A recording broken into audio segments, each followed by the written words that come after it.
कायनात की वसअतों और आखिरी हुदूद तक पहुँचने की जस्तजू में मसरूफ़ इंसान आज तक निज़ाम कायनात के बारे में तरह तरह के मफरूज़े और नज़रिए कायम करता और फिर वक्त के साथ उन्हें तब्दील करता आया है। कायनात एक ही है या बहुत सी जहां आबाद हैं, ये साइंसदानों और फ़लसफ़ियों के लिए हमेशा से एक बड़ा सवाल बना रहा है।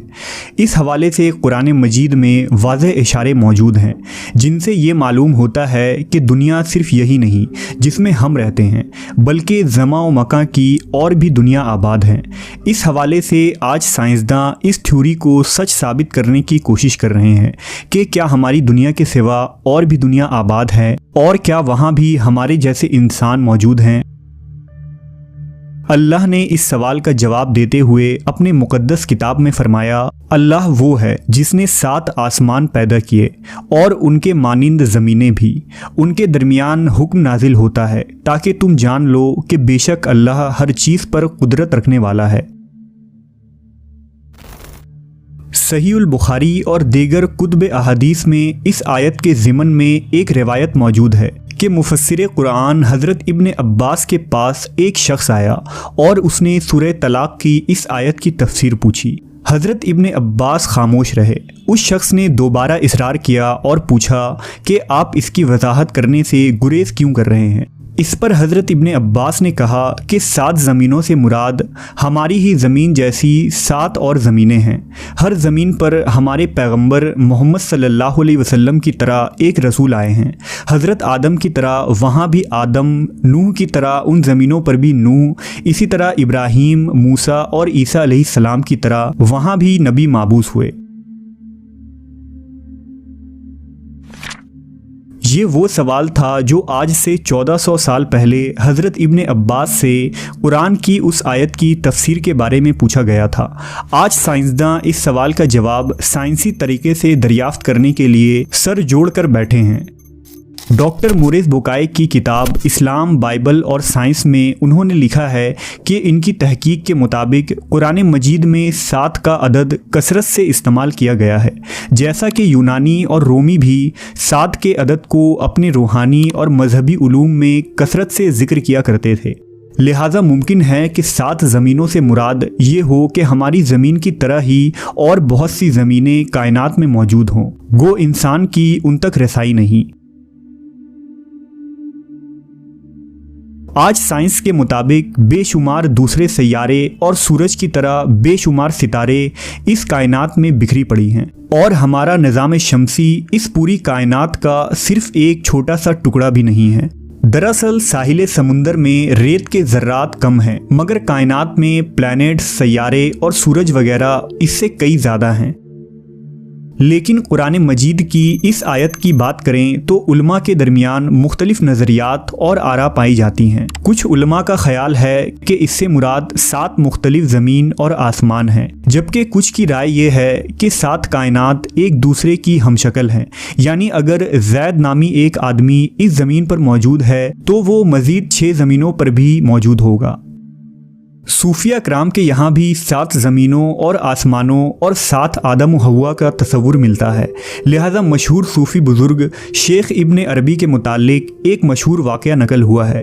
शेख इब्ने अरबी फरमाते हैं कि मैंने एक मरतबा एक ऐसी कौम के साथ बैतुल्लाह का तवाफ़ किया कि जिनको मैं नहीं जानता था।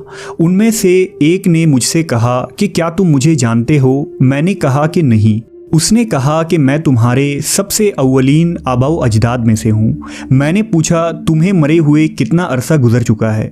उसने कहा 40,000 साल से कुछ ज़्यादा।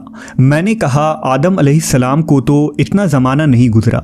उसने कहा तुम कौन सी आदम की बात कर रहे हो? क्या तुम उस आदम के मुतालिक कह रहे हो जो तुमसे करीब हैं या किसी और आदम के मुतालिक? लिहाजा शेख इब्ने अरबी फरमाते हैं कि मैंने जब उसकी ये बात सुनी तो मुझे वो हदीस याद आ गई कि इस कायनात में 7 ज़मीन, 7 आसमान और हर ज़मीन पर आदम व हव्वा भेजे गए। अहले हिकमत ने 7 आसमानों और उनकी खुसूसियात को कुछ यूँ ज़िक्र किया है कि ज़मीन से आसमानी दुनिया की और एक आसमान से दूसरे आसमान की मुसाफत 500 साल के सफ़र की दूरी के बराबर है और इसी तरह हर आसमान का अपना अपना हजम यानी वॉल्यूम है। पहला आसमान दूध से भी ज़्यादा सफ़ेद है, मगर कोहे काफ की सब्ज़ी की वजह से ये हरा नज़र आता है। इस आसमान का नाम रुकिया है। दूसरे आसमान का नाम फीदूम या माऊन है और वो ऐसे लोहे का है जिससे रोशनी की शुआएं फूटती हैं। तीसरे आसमान का नाम मलकूत या हायून है और वो तांबे का है। चौथे आसमान का नाम ज़ाहिरा है और वो आँखों में खैरगी पैदा करने वाली सफ़ेद चांदी से बना है। और सातवें आसमान का नाम लाबिया या दामिया है जो सुर्ख याकूत का है और उसी में बैतुल मामूर है। इसी तरह नबी करीम हज़रत मोहम्मद सल्लल्लाहु अलैहि वसल्लम का सफ़र मिराज इस बात का वाज़ह तरीन सबूत है कि हुजूर ने बुराक पर सफ़र करते हुए जिब्रील अमीन के साथ तमाम आसमानी रास्तों को पार किया, जिसके अंदर 7 आसमान भी शामिल था, और हुजूर ने तमाम आसमानों में पैगंबरों और रसूलों से मुलाकात की।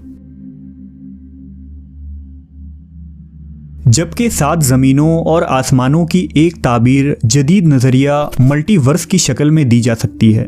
दरअसल हमारी इस ज़मीन में कुछ जानदार ऐसे हैं जिन्हें हम अपनी आँखों से देख सकते हैं, मसलन चौपाए जानवर, रेंगने वाले मखलूक और चरिंदो परिंद जो हमारे साथ इसी ज़मीन पर ज़िंदगी गुजारते हैं। जबकि कुछ जानदार ऐसे हैं जो हमारे नज़रों से भी ओझल हैं, मसलन खुर्दबीन मखलूक, वायरस और बैक्टीरिया वगैरह, जिन्हें हम अपनी आँखों से नहीं देख सकते। बिल्कुल इसी तरह जिन्नात और फरिश्ते भी मौजूद हैं जिन्हें हम नहीं देख सकते, क्योंकि उनका वजूद एक दूसरे डायमेंशन में है। इसी नज़रिए को मल्टीवर्स का नाम दिया जाता है, यानी इस कायनात की तरह की कायनात का वजूद होना, बावजूद इसके कि हम ना इस कायनात को देख सकते हैं ना कभी उसमें दाखिल हो सकते हैं। हदीस मुबारका के मुताबिक पहले आसमान के मुकाबले में दूसरा आसमान इतना बड़ा है जैसे किसी सहरा के दरमियान एक अंगूठी मौजूद हो, और दूसरा तीसरे के सामने रेगिस्तान पर पड़े अंगूठी के बराबर है। इसी तरह तमाम 7 आसमान एक दूसरे से बड़ा और वसी है। 7 ज़मीनों और आसमानों की वुसअतों और सरहदों को ना ही इंसानी दिमाग समझ सकती है, ना ही इसे बयान किया जा सकता है, लेकिन इन्हें तसव्वुर करके एक लफ्ज़ का मतलब ज़रूर समझा जा सकता है। अल्लाहु अकबर, यानी अल्लाह बहुत बड़ा है।